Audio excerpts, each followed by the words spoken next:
All right. Hey everybody, welcome again to a special edition of CAF's Heroes of Sport. My name is Bob Abbott, co-founder of the Challenge Athletes Foundation, and this is our road to Tokyo, and a woman who is hoping to be in Tokyo in a little while. We have Amy Dixon with us. How you doing, Amy? I am so good. I'm so happy to be here. You have no idea. So with a lot of athletes, we'll say, okay, if the games was last year, would that have been better or worse because of the whole COVID? The number of athletes have been, hey, I had a hernia issue, so having this extra year was great. But for you, it's just the opposite.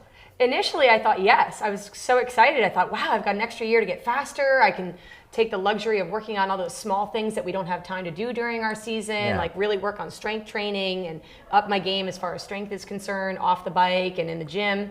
And I was excited to have the luxury of time. And then out of nowhere, I was swimming in August and I started having pain in my shoulder. At first I thought it was tendonitis or something like that.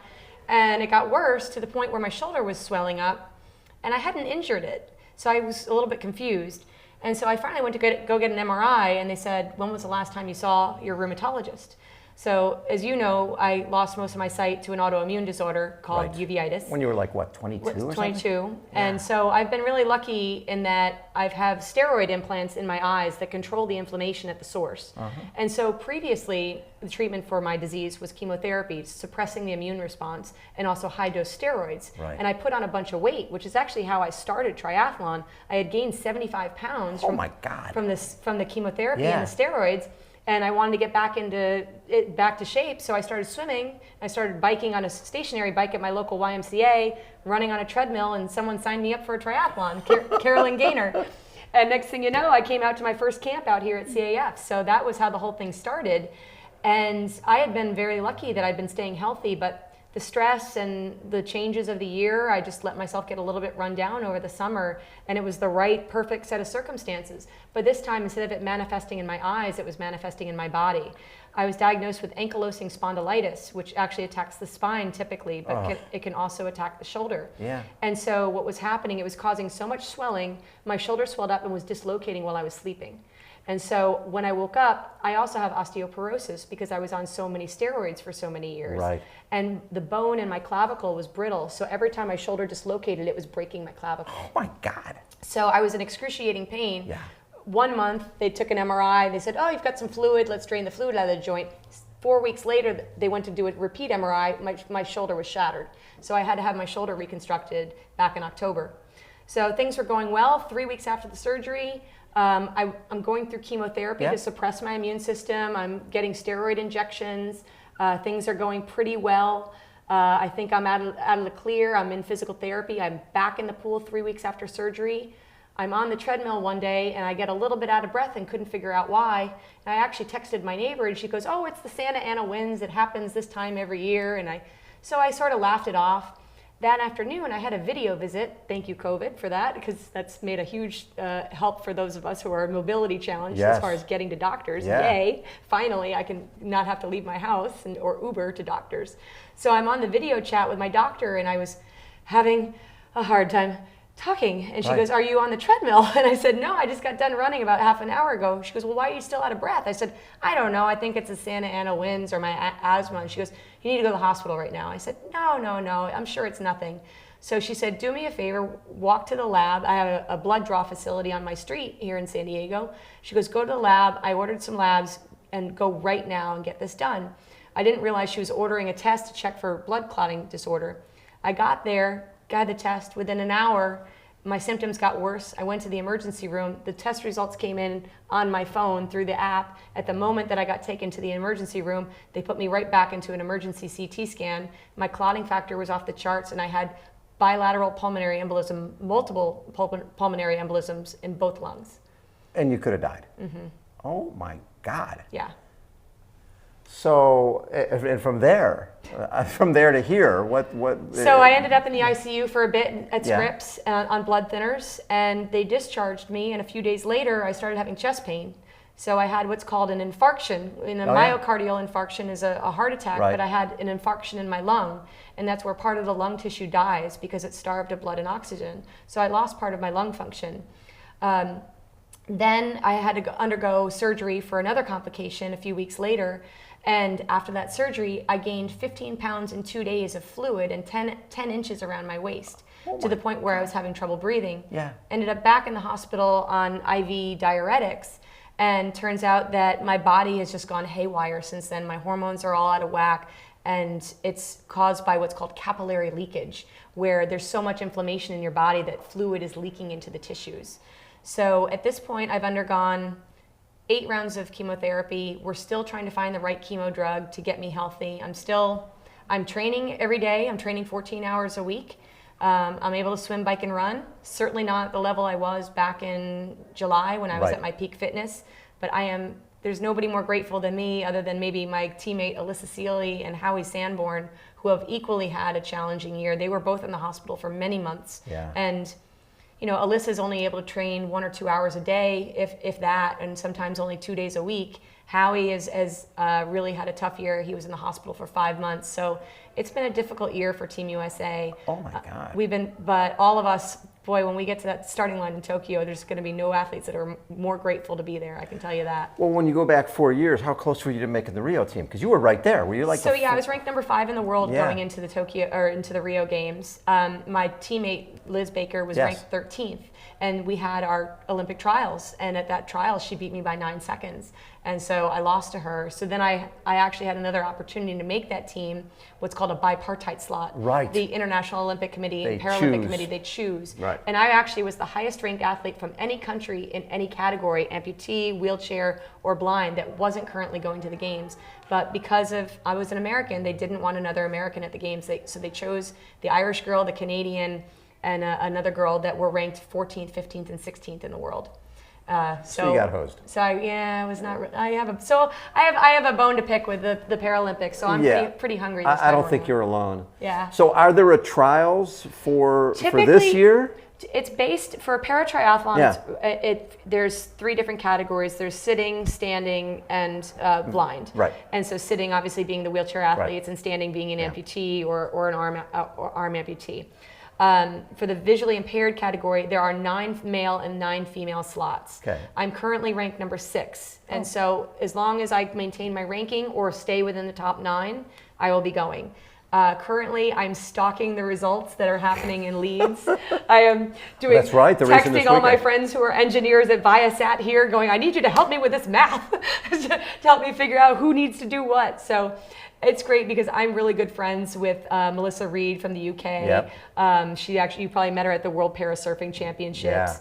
Yeah. She won this year. And also Susana Rodriguez, who's the #1 visually impaired athlete in the world from Spain. And they texted me over the weekend after Yokohama, and they said, what do you need us to do in Leeds in order to keep you in the top 9? I said, I need you ladies to win. So I said, no pressure or anything. So I need you to block the Ukrainian girl and the French girl from maxing out their points. So at this point, I'm not fit enough to go over there. They take your top 3 results as far as points are concerned. Yeah. I finished 6th at World Championships. I finished 2nd last year at a World Series race. And my other result, I think, was in Montreal. I finished 4th. Okay. So based on the next 2 races, I'm not going to do better than that because I'm barely running right now. I mean, like I'm able to do it, but you need to get healthy for I need to get healthy. Yeah. And so the only race that's of importance is going to be Pleasant Prairie, Wisconsin. Is going to be our Pan American Championships. And when's that? And so that is on June 27th in Pleasant Prairie. So that gives you a little time. So that gives me 6 weeks. The goal, I just need to finish in the top 3, and I think there's only going to be 3 in my category, honestly. So I need to just finish that race, be healthy, be smart. It's one day, just get my act together and do my job and punch my ticket. I need to finish within 25% of the winning time, which will likely be the Canadian girl because she's been undefeated. Oh yeah, she's fantastic, and she's a nice girl too. She's actually dating our Team USA superstar Kyle Kuhn. There's a little love international love triangle. I love it. It'll be great. I'll be so happy for Kyle if he makes it to Yokohama or to Tokyo. He just won in Yokohama last weekend, and I was crying watching the live feed on the ITU circuit on Friday. It was such a magical moment. I had teammates that, again, we have all had such a difficult year, Right. and to watch, Howie, he had a terrible crash in Yokohama on the bike, but he rallied and had his best run that he's had ever. So I said, you PR'd your run after crashing your bike? He goes, yeah, because I was pissed. I'm like, sure, that's one way to do it. So, it's great to see my teammates succeeding. So when I look at everything you've done, current ITU aquathlon world champion, USA Para-Triathlon national champion, USA cycling national time trial champion, still seven-time ITU triathlon gold medalist. Yeah. 2016, 18, 19, 20, 20 USA Triathlon national team member, current, obviously, Paralympic hopeful, founder of Camp No Sight, No Limits. Yeah, which you helped me with in the early stages. I'm so grateful. I mean, I've now had more than 35 blind athletes come through my camp, and I've based it out here in San Diego. I've held it previously at the former Olympic Training Center, now the Olympic Training Site down in Chula Vista. And also, I've now partnered with the Magdalena Ecke YMCA up in Encinitas, where I live. And so I've been hosting it there, and they've been super supportive. And it's so cool. It's been great. I love watching, people ride a tandem bike for the first time. I mean, it's better than winning a race yourself. I mean, to watch these kids, and now Kyle was one of the graduates of my camp. Was he really? Yeah. He came to my second ever camp, and so to watch him and his guide crushing it in Yokohama, I couldn't be more proud. Yeah, and it's funny because we look at our sport. It could be a fairly selfish sport, right? You're very committed, swim, bike, run, but when you have that going on and you have those other athletes, does that keep you motivated? It does. I mean, I'm 45 years old. I'm like, my teammate Liz Baker and I are the two old ladies of the sport, and so this is probably going to be our last our last games, and so we're excited to work with the next generation, and I always said, if I'm not going to be in Tokyo, I would be honored to be coaching the next person that gets there, and so if it's not me, I definitely want to see Kyle there. So. It would just be my greatest honor to help pay it forward. So when people who see you now and know you're visually impaired don't quite understand that you weren't born this way, that you were first 22 years of your life, you're living a normal life. You were a sommelier, right? Yeah. I was driving until I was 32. You were driving even after. So this I don't recommend it, but So at 22, you still were working. What were you doing work-wise? I was paying my way through pharmacy school at the University of Connecticut, and I was waiting tables at night, and I became certified as a sommelier because I did the math. I thought, wow, I can work 2 nights a week and make $500, or work 7 nights a week and make $500. So I'm like, let me become a sommelier. So I took the classes in New York City, and that allowed me the time to study for pharmacy. And then I noticed at night I would go to pour wine in someone's glass and I would miss. And it was a fine dining establishment, very low lighting, very intimate, white tablecloths. And then I would go in and out of the kitchen, and I didn't realize that one of the first symptoms of my disease was night blindness, and also that your eyes don't adjust from light to dark. So going in a bright kitchen and out into a dark restaurant, I would crash into the busboys and knock over trays of glasses, and they called me Crash. My nickname was Crash because I crashed into everything. But nobody knew sense of what it was. Because I had 20/20 vision. My vision still straight ahead is perfectly clear. Yeah. It's just like looking through a straw, essentially. So, and then for me, the higher my heart rate is, I have what's called photopsia. So everything is constantly strobing and flashing. Okay. And when it's bright outside, I don't notice it as much. But when the lighting is dim, I see these bright twinkly lights all around my eyes, kind of like halos. And as my heart rate goes above 165, that strobing effect is higher and faster to the point where I see nothing at all. So when I'm racing, I always say my guides have job security because I can't see anything when I'm racing, especially when I'm running. On the bike, I can get my heart rate down into the low 160s, but when I'm swimming and running, I don't see a thing. Before this, you weren't into triathlon at all? No. Nothing, right? None of this stuff? No, I was a smoker, and my biggest thing was drinking wine and traveling the world as a sommelier. I mean, I certainly would, and I had really bad asthma, so running was something you were forced to do. Silly. Yeah, it was like a silly thing. That's awful. Why would you even bother doing that? Yeah, why would you do that to yourself? So you go from smoker, traveling, drinking, wine, and then you all of a sudden, triathlon is not like just some, hey, I think I'm going to go and go to the beach and hang out. That's a commitment. It's a major gig. Yeah, I'm kind of a big go big or go home kind of girl. I was going to say. I'm all in. Well, how did you even hear about the sport? Could you even spell it when you first? No, it was Triathlon, I think at the time, right? Yeah. But Carolyn Gaynor, again, I met her through social media, and I was just trying to get back to being in shape after going through chemo and the steroids and gaining the 75 pounds. And my local Y was super supportive, and I was running, biking, and swimming indoors. And she said, we actually went to Trimania, which was an expo at Columbia University.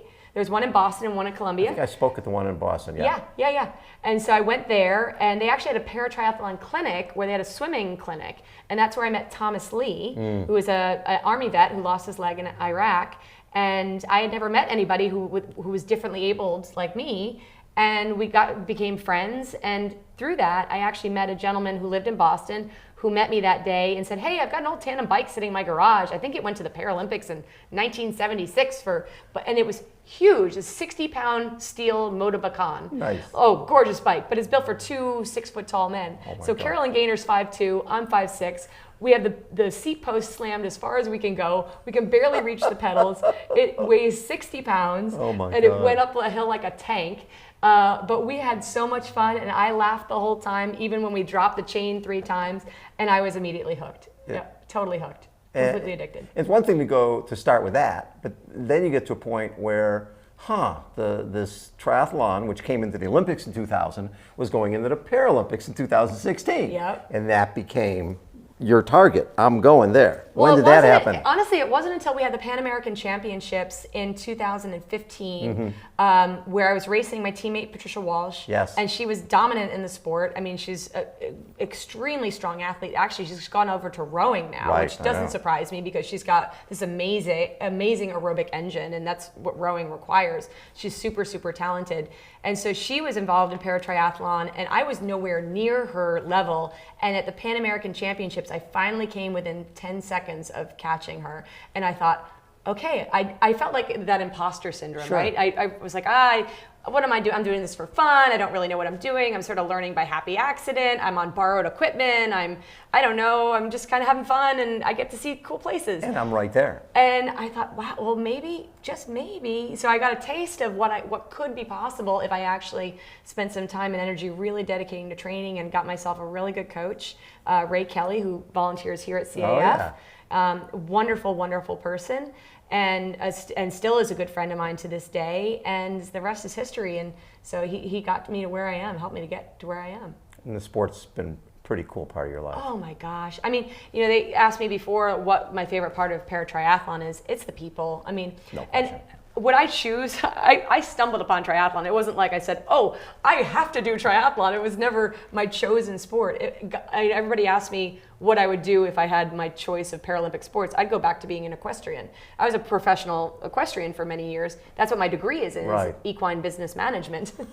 And and I grew up on a horse farm. Would you help the horses do their taxes? What the hell were you doing there? Exactly. So running a stable, buying hay, learning how to, the nutrition involved in raising horses, how to manage injuries, and teaching riders. I got my therapeutic riding instructor certification. So all that stuff, that was my pipeline and my dream, was running a big facility down in Lexington, Kentucky, a big breeding and training facility. So none of this was on my radar. And honestly, I've dabbled with the thought of, I'm like, Paris 2024, I'm going to be a little too old to do triathlon, but maybe equestrian is sort of. Equestrian. And there's actually a really good dressage trainer named Carolyn Hoffman up in LA, and she says when I'm done with Tokyo, she's invited me to come up and sort of check out her facility. So it's definitely a possibility, but and a little bit less physical than what I do now. Let the horse do the work. This is hard. I mean, this is this is hard on a young body. I mean, I'm racing against 20-year-olds. I know. I was in Magog last year racing against the French girl, and she's 23 years my junior, and I got in a sprint finish, and thank God I beat her because my ego wouldn't allow it otherwise. But man, that hurt, and I thought, oh gosh, leave this to the 20-year-olds. Us 45-year-olds, this is just too painful now. How important has CAF been in this journey? I wouldn't be here. I mean, 100% I wouldn't be here. I found out about CAF through Ray Kelly at my very first race. He was the race director and he volunteered here. And little did I know that sneaky little devil put my name in for a scholarship at your Paratriathlon camp out here. So I found out a few weeks after my race that he goes, hey, you're going to San Diego. And I said, what? I said, I am? I've never been to California. And he goes, yeah, you're going to go to San Diego and you're going to do a camp here with CAF.